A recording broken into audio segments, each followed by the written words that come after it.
All right, let's talk about what's next in style. And what if I told you the biggest look for 2026 isn't some brand new thing, but it's actually hiding somewhere you'd never expect, maybe even in your grandmother's jewelry box? Yeah, we are looking ahead to a massive revival of vintage silver. So, before we really dive in, I want you to think about this for a second. What if being truly stylish, truly forward-thinking, isn't about chasing the latest drop or the newest trend? What if it's about rediscovering the beauty in things that have been here all along? This is the core idea, the whole vibe behind this movement. And look, I want to be super clear here. We're not just talking about some little fad that's going to be gone in a season. No way. The 2026 silver revival, this is a real definitive shift. It's shaping up to be a full-blown cultural moment. It's so much more than just a type of metal, you know? It's a whole new mindset.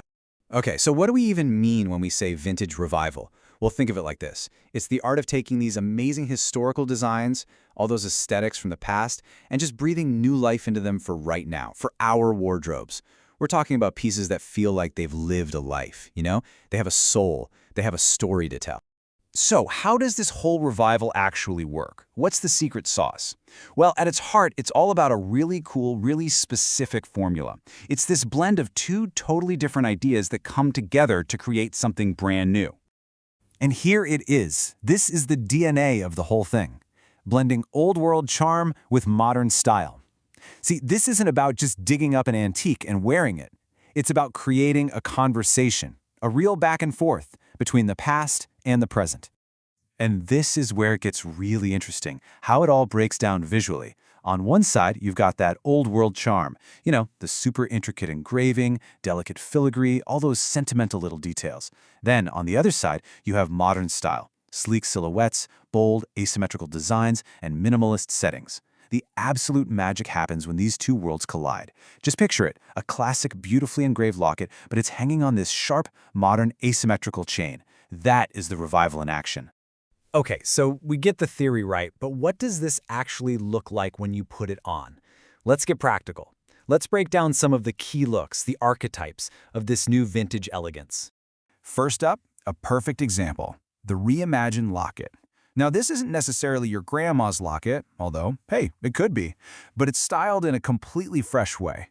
We're seeing these incredibly sentimental pieces get an update with sharp geometric shapes, or maybe they're stripped of all the extra decoration to feel really clean and sculptural, but they still keep that beautiful core idea of holding something precious inside.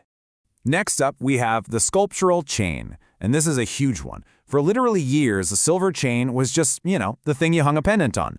Not anymore. Now the chain is the entire statement. We're talking bold, artistic links, really interesting textures and designs that honestly feel more like wearable art. It doesn't need anything else. It stands completely on its own. So, if you're out there and you want to spot this trend in the wild, or maybe start building your own collection, here are the key things to look for. It's like a little checklist. You're going to see mixed metal accents, like a little touch of gold with the silver. You'll see these heirloom-inspired details that feel timeless, not dated. There's a huge focus on craftsmanship. These pieces are made to last. And there's that word again, asymmetrical design. That's what keeps everything feeling so fresh and totally unexpected. Okay, so this is all really cool from a style perspective, for sure. But the real power of this revival, man, it goes so much deeper. This is about way more than just what you're wearing around your neck or on your wrist. What we're seeing is a direct response, almost a rejection of the whole fast fashion machine. We're, as a culture, starting to move away from those disposable trend-of-the-week accessories. And instead, we're turning towards something with permanence, something that's actually meaningful and deeply personal.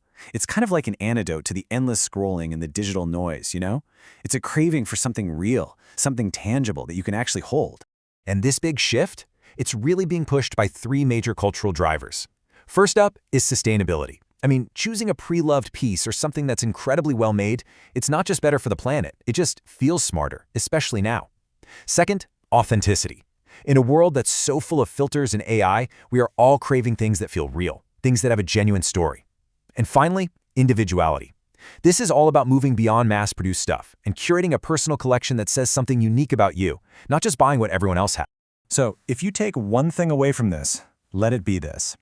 The crucial point here is that whether it's a piece that was passed down through your family or some amazing vintage find that you just stumbled upon and it spoke to you, this trend isn't really about wearing silver, it's about wearing your story. Each piece is like a little chapter, a memory, a part of who you are made visible for the world to see. And that really brings it all back to you, doesn't it? Because this revival isn't about following a strict set of rules. It's an invitation. It's an invitation to explore, to find what you love, and to express yourself. So really, the only question left to ask is, how are you going to tell your story in silver?